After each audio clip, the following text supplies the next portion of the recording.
Le coup d'envoi de ce Nîmes-Limoges en ouverture du championnat, première journée de Lidl Star League avec l'apprentissage des Limougeaux, première dans l'élite pour cette équipe qui a connu une entame de match, je pense au Xavier, très compliqué, beaucoup de déchets avec vraiment un jeu qui manquait de fluidité, qui manquait de profondeur et des pertes de balles qui se sont accumulées.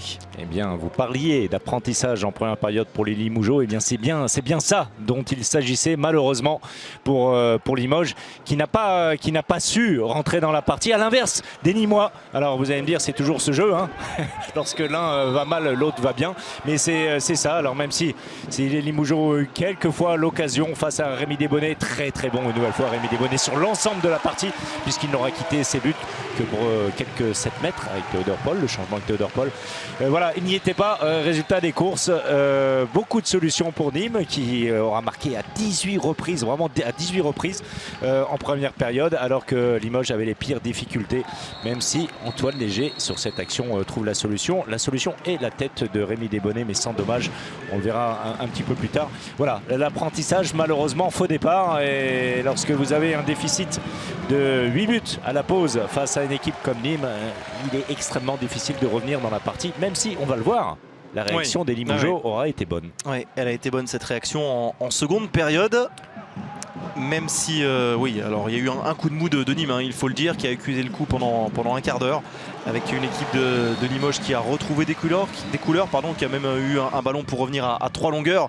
Malheureusement, à ce moment-là, Roland Andréou a buté sur Rémi Desbonnets. Voilà, un peu plus de récupération, un peu plus d'impact en défense et des contres, avec un Julien Némonet en vue.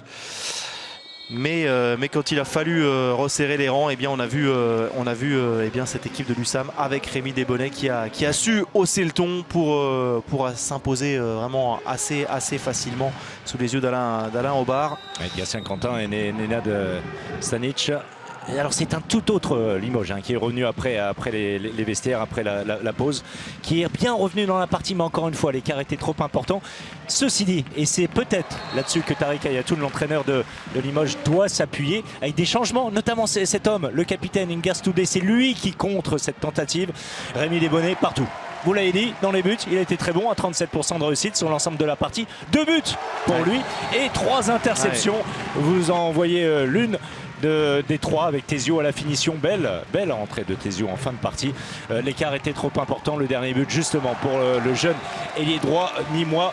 La marche était trop haute. Limoges, c'est où il a mis les pieds en Lidl Star League, et Nîmes est d'ores et déjà prêt à affronter les gros de ce championnat. Et si je vous parle de ça, c'est tout simplement parce que Nîmes aura sur sa route dans quelques jours, c'est la J3, un certain Montpellier. Et Nîmes-Montpellier, ce n'est pas un match comme un autre.